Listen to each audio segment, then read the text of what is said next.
राम राम मंडळी, श्री स्वामी समर्थ. तुमच्या सर्वांचं स्वागत आहे आपल्या चॅनलवरती. तुमच्या सर्व चांगल्या इच्छा मनोकामना पूर्ण हो हीच प्रार्थना स्वामींचरणी करते आणि आजच्या व्हिडिओला सुरुवात करते.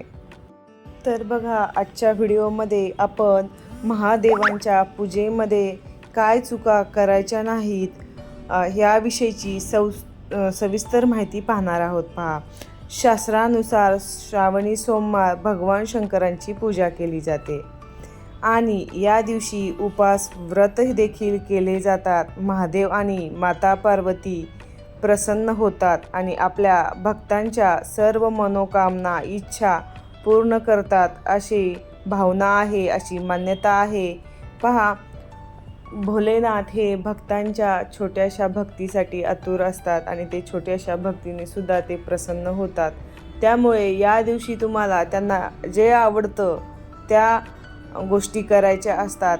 त्यात पहा तुम्हाला, परंतु या व्रतात चुकूनही या चुका करायच्या नाहीत. आपण जेव्हा व्रत करतो, उपवास करतो, त्यावेळेस चुकूनही आपल्याला या चुका आपल्याला करायच्या नाहीत. ह्या चुका अवश्य टाळायच्यात. पहिली पहा, शिवपूजनामध्ये दुधाचा जलाभिषेक केला जातो. पहा, लक्षात ठेवा, चुकूनही तांब्याच्या भांड्यात दूध ओतू नका. तांब्याच्या भांड्यात दूध ओतल्याने दूध संक्रमित होते आणि अर्पण करण्यायोग्य राहत नाही. ही काळजी तुम्हाला घ्यायची आहे. पहा, त्यामुळे तुम्हाला चुकूनही तांब्याच्या भांड्यामध्ये दूध घ्यायचं नाही. तुम्ही दुसऱ्या कुठल्याही भांड्यामध्ये घेऊ शकता. दुसरी चूक म्हणजे शिवलिंगावरती दूध, दही, मध किंवा इतर कोणतीही वस्तू अर्पण केल्यानंतर जल अर्पण करावे, तरच जल अभिषेक जो आहे तो पूर्ण होत असतो.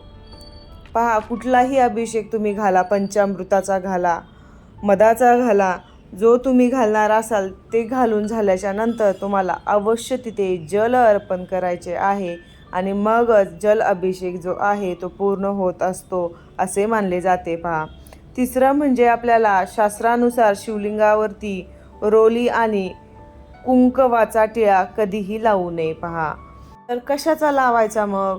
तर भगवान शिवशंकरांना पहा, चंदन हे खूप प्रिय आहे. त्यामुळे तुम्ही भगवान शंकरांना चंदनाचा टिळाही अवश्य लावू शकता. चौथा तुम्हाला काय करायचे आहे, चूक टाळायची आहे, ती म्हणजे भगवान शंकरांच्या मंदिरात प्रदक्षिणा करत असताना हे लक्षात ठेवा की प्रदक्षिणा कधीही पूर्ण करू नका. जेथून दूध वाहते तिथेच थांबा आणि परत जावा.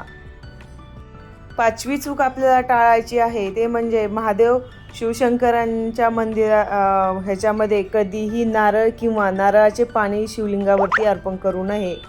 तसेच पहा, दुसरं आहे, तुलसीपत्र देखील महादेवांना कधीही अर्पण करू नये.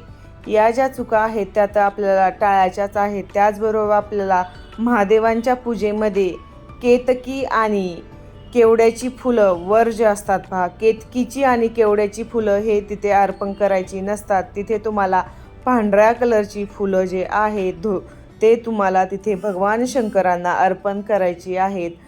पहा, त्यांना ते खूप आवडतात. त्यामुळे तुम्ही तिथे पांढऱ्या कलरची फुलं जे आहेत ते अर्पण करू शकता. तसेच आपल्याला आठवी चूक टाळायची, ती म्हणजे महादेवांच्या पूजेमध्ये शंख कधीही वाजवला जात नाही. त्यामुळे तुम्हाला तिथं शंख हे वर्ज्य आहे, म्हणून तिथे कधीही शंखाचा वापर करायचा नाही. नववी चूक आपल्याला टाळायची आहे, ते म्हणजे महादेवांच्या नेहमी तिथे चंदन लावावे. त्यांच्या पूजेमध्ये रोली किंवा कुंकवाचा वापर करू नये. तसेच पहा, 10वी चूक आपल्याला टाळायची म्हणजे भगवान शिवांच्या पूजेमध्ये कधीही मावळलेली फुले अर्पण करू नये. मावळलेली फुले कधीही तिथे तुम्हाला अर्पण करायची नाही.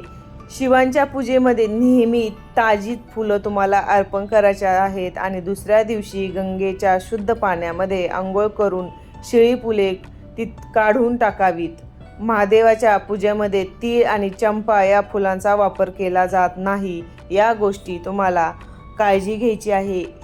या ज्या मी वस्तू सांगितलेल्या आहेत त्या तुम्हाला पहा भगवान शंकरांच्या पूजेमध्ये आवर्जून टाळायच्या आहेत. पहा, असं केल्याने तुमच्या सर्व इच्छा मनोकामना पूर्ण पूर्ण होतील आणि तुमची पूजाही संपन्न होईल. चला तर झालेली सेवा इथेच थांबवते. परत भेटूया अशाच माहितीपूर्ण व्हिडिओमध्ये. तोपर्यंत श्री स्वामी समर्थ.